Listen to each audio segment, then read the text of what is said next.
De parler de match qui s'en vient, parlons justement, on en a glissé un petit mot en début d'émission parce que, Ouais. oui, tu as changé un petit peu de sexe, sans trop changer de sexe. Mais en fait, tu es venu beaucoup à la rescousse d'un événement fan fatal qui semble allait être catastrophique, malheureusement, pour toutes les raisons maintenant qu'on connaît. La température qui n'a pas joué, qui a empêché beaucoup de femmes de Toronto de faire le Ouais. déplacement. Bref, il y a eu plein de problèmes.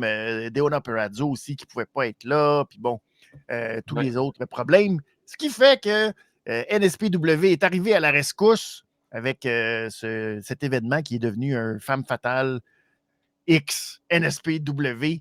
Et ben, ça tombe-tu bien? Tu sais, quand on dit que c'est un privilège de t'avoir à la révision des comptes, ben, c'est le gars qu'on vient de voir à la TV, tu l'as affronté il y a 3 semaines, justement, la Incroyable, femme fatale. incroyable. Parle-nous donc de cette expérience-là Écoute, avec Stu Grayson.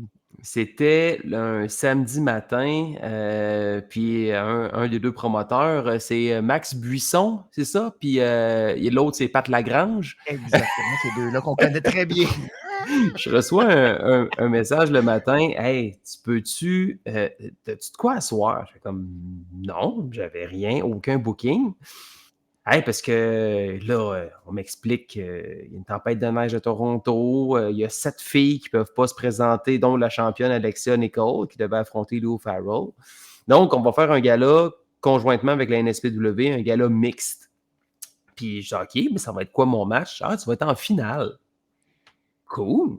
Ça va être toi, James Stone puis Vanessa Craven contre Lou Farrell, Travis Toxic, Stu Grayson. Il va rester quoi pour le reste de la carte? Ouais, ouais. Là, finalement, Zach Patterson qui a affronté Jody Threat, qui a réussi à faire la route. On avait aussi Léon Saver aussi qui était là. Mais bref, moi, j'étais comme overexcited. J'étais comme, wow, un gros 3 contre 3 pour un beau revirement de situation. Fait que Ben oui. vraiment très cool. Puis je suis arrivé quand même assez tard, mais j'avais tellement pas l'inquiétude que ça allait être compliqué. D'habitude, un 3 contre 3, c'est complexe.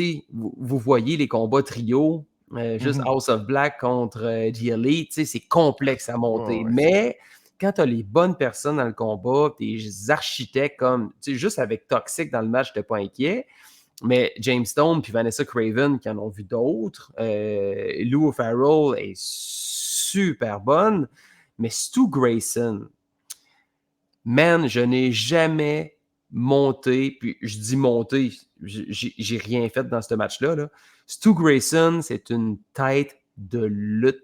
Puis nous raconter que quand il avait été engagé à la All Elite Wrestling, lui puis Evil Uno, ben c'est tellement des Jedi du tag team wrestling que les Young Bucks leur avaient demandé, ils disaient, écoute, on vous engage juste pour aider la division par équipe parce que vous avez une vision du ring, d'un combat, vous avez une tête, vous êtes capable de monter un match par équipe, c'est un art de faire ça. Puis quand je suis arrivé au centre Horizon, Craven, je tombe sur Craven, sur Stone, ben, la fin du match est déjà faite. Je dis, OK, bon, c'est quoi? Ah non, c'est tout à tout pensé. Je suis comme parfait, OK. Donc là, on monte le match, on est les 6. Puis là, c'était Stu Grayson, OK, on va faire ça, parfait. Fait que le match ressemblait à ça. Il nous donne la recette du match. Après ça, il reste juste à placer les éléments. Du ketchup, moutarde, un peu de sel, un peu de gingembre, de la coriandre. Ah, pas trop de coriandre. Non, Puis, OK, parfait. Toi, tu veux mettre de la coriandre? Parfait, excellent. J'en mettais un petit peu. Parfait, James Stone, tu vas arriver, tu vas mettre un peu de sel. Parfait, excellent. Bon, on a le match. Je pense que ça a pris 15 minutes.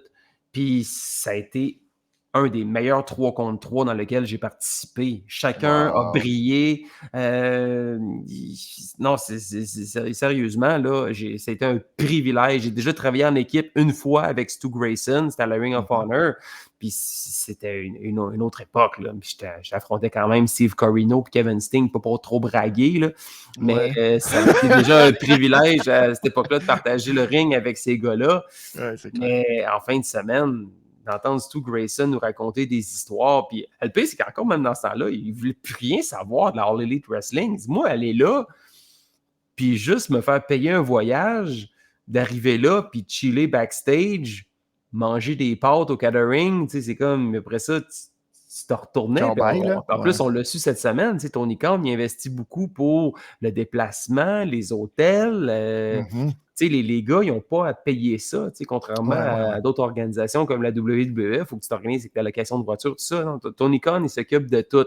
Mais tu es un lutteur, tu veux lutter. Ouais. Tu arrives à All Elite Wrestling, puis il nous racontait des histoires que lui et Uno, dans le temps de la pandémie, l'aéroport était ouvert juste pour eux autres. Là. C'était les Ouais, seuls qui avaient le privilège de voyager puis de sortir du exact. pays à un certain moment.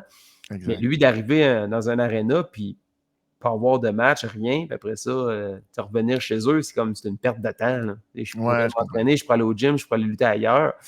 Mais de savoir qu'il a été signé à la All Elite Wrestling, well deserved. D'après moi, Tony, il a eu des bons arguments pour le Ben, la ramener à la réception, maison. tu sais, la réception de la foule, tu sais, il est à Winnipeg, puis Ouais. Christy, les gens, il avait même pas mis le pied encore dans le ring que les gens criaient son nom pour le voir, puis il y a eu vraiment un gros, gros buzz. Fait que, tu sais, au moins, on voit que ben, tu sais, son passage a été remarqué, puis les gens veulent le voir lutter, puis tu sais, on veut tout, je pense. Tu sais, on n'a pas eu grand-chose, il n'y a pas eu tu sais, un gros momentum à la All Elite Wrestling dans son premier passage, puis on dirait que tout le monde est un peu resté sur leur appétit, puis on veut le voir Ouais. parce que on le sait, tu le sens quand c'est un gars qui est justement, qui est élite, puis que tu as envie qu'il ait Ah sa oui, vraiment. chance, puis que Tony donne sa chance. Tu sais, Puis on c'est parlait une... des équipes, là. Ouais, Ben, peut-être que Evil Uno, Stu Grayson, il serait temps. c'en est Ouais. peut-être une équipe que, tu sais, Peut-être que c'est justement, c'était un des arguments pour le ramener à la maison. ouais, c'est ça, pour aider le Mais en reste, tout là. cas, je suis vraiment content pour lui. Puis ça a été un privilège pour moi d'avoir partagé le ring à Québec. Puis même, tu sais, il y a quelques semaines auparavant, il était en équipe avec Michel Plante, puis s'est affronté en singles match. Ce gars-là, il mérite entièrement ce qui C'est lui très, arrive très cool. présentement. Ouais, Ouais, vraiment. ouais, Puis c'est un très, gars très qui cool. est humble, c'est un gars qui est tellement terre à terre. Il parle avec tout le monde. C'est un gars backstage qui est le fun à côtoyer. Il est drôle. Non, sérieusement, je souhaite à n'importe qui. Là, parce que je sais que lui et Ivo Luno vont aller lutter pour la JCW dans pas très longtemps. Je pense que c'est dans quelques semaines là, à la JCW. Je pense que c'est à Saint-Ambroise, qui est leur gros gala de lutte au Saguenay là, pour OK. la JCW. Mhm. Ben, les gars qui vont les affronter, il faut qu'ils voient ça comme c'est un privilège, puis ils vont apprendre énormément de ces gars-là. C'est clair. Mais merci. Tu vois, c'est le privilège que toi, tu nous fais que de nous révéler tout Ouais. ça.